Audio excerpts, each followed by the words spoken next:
With the lovely Her Majesty the Queen passing away, I thought we would talk about top 10 of the most ridiculous purchases the Queen has made. I'm your host Michaela and this is The Rich Life, and make sure to subscribe so you know every time we upload a new video, but without further ado, let's get started. Starting off at number 10, Swan Population. Queen Elizabeth enjoyed all manners of historic perks thanks to her position as monarch. One of the most unusual is that she has the right to own any swan swimming in open waters throughout the United Kingdom. I could go to Wales or any part of England or Scotland and say that swan belongs to Her Majesty, and just take it, says David Barber, who holds the ancient title of Royal Swan Marker. While many subsequent British monarchs used their right to cook and eat the birds at extravagant royal feasts, the Queen only flexed it to perform an annual census of the swan population on the River Thames through an ancient process called swan upping that dates back to the 12th century. As noted by Cosmopolitan, Queen Elizabeth II owned the unclaimed swans that lived on the stretches of River Thames, and every year when they held the swan upping, wherein she was told how many swans were under her possession through a 5-day ceremony. Number 9, Jewelry Collection. Throughout her reign, the Queen earned a reputation not only for devotion to the monarchy and her people,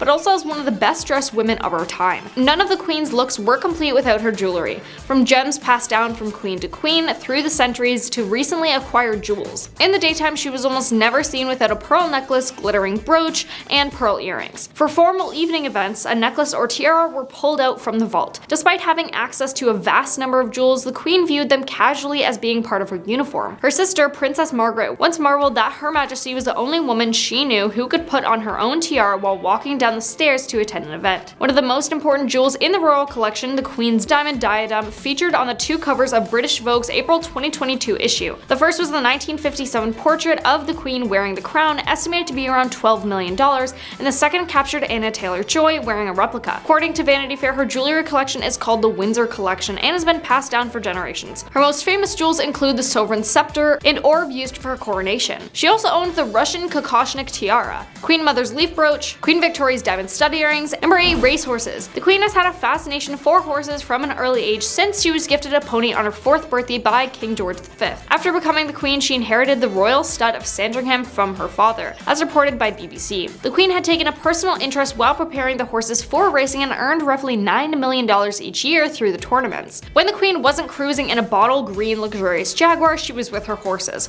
Her Majesty spent most of her mornings during lockdown in 2020 riding her beloved personal pony at Windsor Castle, Emma, and was even spotted riding Emma while awaiting the welcoming of Duchess of Cambridge Catherine and Prince William's baby boy, Prince George, into the world. Emma was named after the stud near Leeds where she was bred, and the routine reportedly gave the Queen a sense of both freedom and normality. Queen Elizabeth's first renowned champion came in the form of Carosa, who stormed to victory at the Epsom Oaks in 1957. Just a year later, Paul Mall became the Queen's next big victor, winning the 2000 Guinness. Dunfermline and Highclere were two more champions the Queen got to enjoy the success of, but the Queen's most famous horse is Estimate, which roared home to win the Ascot Gold Cup in 2013. Number 7, Car Collection. The Queen made her presence known even by the vehicle she drove to reach various events and appointments. It started in 1944 when she joined the war effort as an 18-year-old princess. Second Subaltern Elizabeth Windsor was part of the Women's Auxiliary Territorial Service, where she was given a set of baggy overalls and trained in London as a mechanic and military truck driver. She spent most of her time at Sandringham House, an elegantly sprawling pile of 8,100 hectares in Norfolk. It's here that her collection of cars was kept. The Queen's state fleet, which comprises 3 Rolls-Royces, 3 Daimlers, and 2 Bentleys, is kept at Buck House, alongside a few Volkswagen sports cars. She also drove an Austin K2Y during her service in World War II and later switched to Land Rover Defenders. Her favorite truck had been the 2002 Defender 110 TD5, and the 2022 iteration was gifted to her during her Platinum Jubilee. Other notable cars of hers include Aston Martin and Vauxhall. Number 6, Real Estate. Like most British families, the royal family has its time-honored Christmas traditions. The holidays are usually spent at Queen Elizabeth's country estate, Sandringham. There, before and after a hearty Christmas dinner, it is said dinner guests are invited to step onto a set of scales to assess their weight gain, a scene recreated in the 2021 movie Spencer, which imagines events at royal Christmases at Sandringham in the early 1990s. Unlike most British families, the royals with 19,000 acres of grounds at Sandringham to explore won't have to worry about getting a break from their relatives during the holidays. And Sandringham is only the tip of the royal property portfolio iceberg, which includes castles, palaces, country houses, townhouses, city apartments, cottages, and farmhouses. With all the properties worth around $28 billion, the former monarch's real estate portfolio has always reigned her most expensive possession. Buckingham Palace is valued at $7 billion alone, while Kensington Palace and Windsor Castle cost $630 million million and $326 million.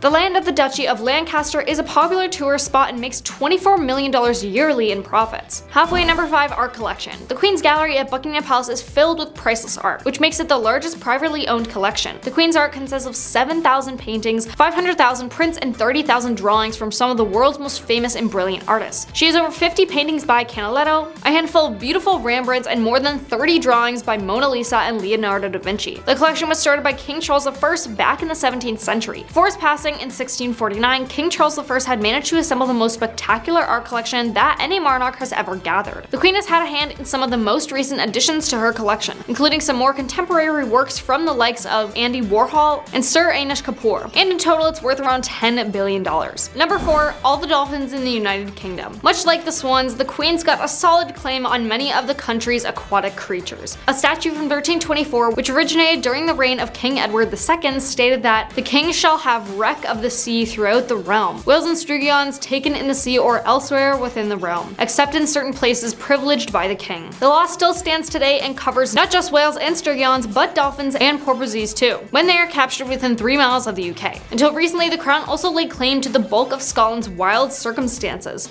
Safe to say it's pretty odd to own dolphins in general, but it's said that if they were sold, they would cost around $800,000 each. Number 3, Queen Victoria's wedding dress. This gown was worn by Queen Victoria of England at her wedding to Prince Albert in the year 1840. It garnered a great deal of press attention at the time, as the royal wedding was highly publicized. The structured 8-piece dress features a wide open neckline. The off-the-shoulder sleeves are short and puffed. The pointed waistline is a deep V shape resembling the basque shape, and both the neckline and sleeves were trimmed with lace. The floor-length skirt was very full, containing 7 widths of fabric and forward-facing pleats. At her wedding ceremony, Victoria wore a satin train over 6 yards long, which 12 attendants carried down the aisle. A priceless outfit that forever set the trend of wearing white wedding dresses, Queen Victoria's wedding dress remains preserved in the Royal Museum. Before she wore the white wedding dress, women preferred to wear wedding dresses in bright colors, but she began the trend that has been followed around the world. And as it is an important part of history, the Queen wanted to purchase it to make sure it stayed safe. And the dress cost around $3.6 million. Number 2, Wimbledon's Royal Box. As the name suggests, the Royal Box on the center court at Wimbledon is the best place to enjoy a game of tennis. The 74-seater box was built in 1992 and has been an entertainment spot for friends and guests, including the members of the royal family, political figures, and commercial partners who are allowed to sit on an invitation-only basis. The price of the tickets is not stated because, as I mentioned, it is invite-only, but it's estimated that they could probably cost around $700 per ticket. Coming in at number 1, Faberge Eggs. The 300 exquisite objects represent just half of Queen Elizabeth's Faberge collection, which has been kept in the family for more than 100 years, as most pieces were exchanged as gifts between the interrelated members of the royal houses of Britain, Denmark, and Russia. The pieces are striking in their variety, intricacy, and beauty, and chart the story of not only Faberge's rise to wealth and prominence through the patronage of Europe's imperial families, but also the idle and indulgent lives led by the people who ruled the Western world. Queen Elizabeth's Faberge collection has more than 600 pieces, and it dates back to when Gustave Faberge designed jewel-encrusted eggs that caught the eye of Danish Princess Alexandra and Dagmar. Many royals, including King Edward VII and George V,